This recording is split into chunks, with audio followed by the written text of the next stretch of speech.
Bienvenue dans ce Disneylogie bonus sur les 100 Dalmatiens. Les 100 Dalmatiens est le dernier film d'une période que j'appelle la période Clyde Giromini. Parce que depuis Cendrillon, tous les films que nous avons revus ont été réalisés par ce Clyde Giromini. Bon, il a été aidé parfois, mais ils ont tous été réalisés par lui. Donc pour la prochaine fois, nous entrerons dans une autre période de Disneylogie. Alors, est-ce que la théorie du vert et des méchants est validée? Cruella fume de la fumée verte. C'est juste irréaliste, mais au moins la théorie est validée. Ensuite, pour la petite théorie bonus, elle coule de source. Dans le film, on voit la Belle, le clochard et Joke. Est-ce que ça ne veut pas dire que ça se passe dans le même univers et la même ville que la Belle et le clochard? Pour moi, si.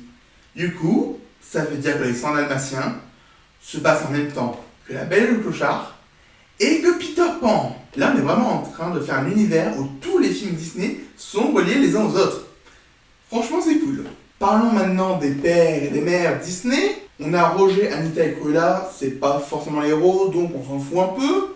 On a Pongo qui est un peu le héros du film, mais c'est déjà un adulte, donc on s'en fout un peu. On a Perdita, on s'en fout un peu. Et est-ce que les 99 chiots ont des parents? Il y en a 15 qui en ont, donc les parents Disney ne meurent pas tous, Et même, tu as beaucoup de chiots là comme parents, n'est-ce pas Pongo? Et maintenant, parlons un peu de mes avis sur les remakes des 100 Dalmatiens. Dans le Disneylogie, je disais que c'était une franchise qui était très prolifique. Et il y a eu un film animé, une suite du film, un remake, une suite du remake, plus 2 séries et un remake de méchant, à savoir Cruella.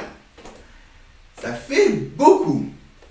Là, on va parler que des 100 Dalmatiens et des 100 Dalmatiens 2 en live remake. Comme ça, je m'en garde d'autres pour les prochains Disneylogie. Donc, pour le premier remake, franchement, j'ai bien aimé. J'ai bien aimé le fait que le chien ne parle pas. Ça donne un cachet au film.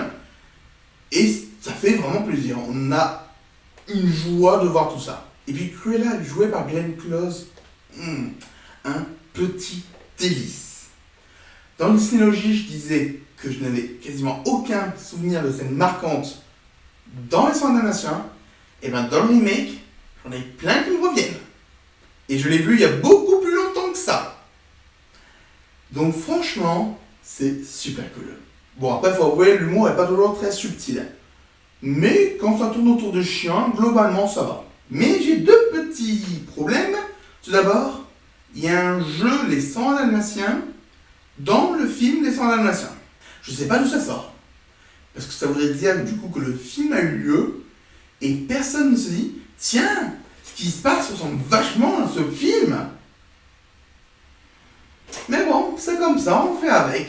Et deuxième chose, il y a des petites références aux Aristochats. Petites. Du coup, est-ce qu'ils existent dans le même univers? Ouais, possible. Nouvelle théorie. Et pour le deuxième film, il faut savoir que je le connaissais de base, parce que j'avais ce livre.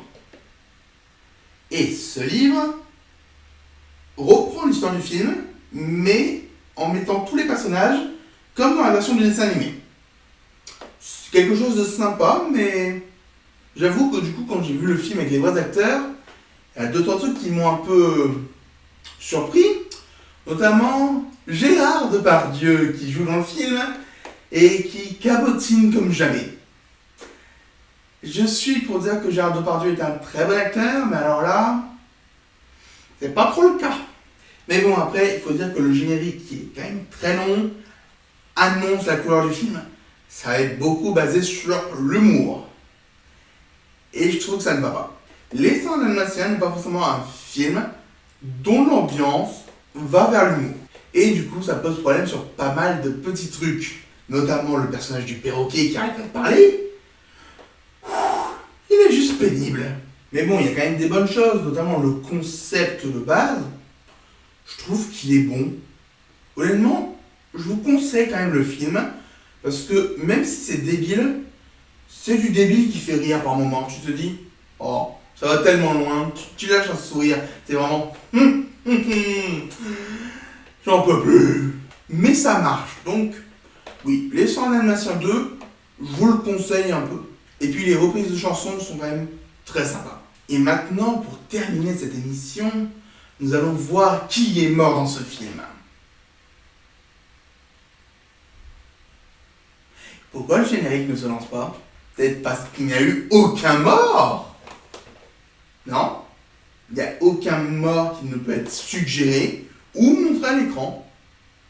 Je crois que c'est l'un des rares qui est comme ça. Donc, générique de la dernière fois.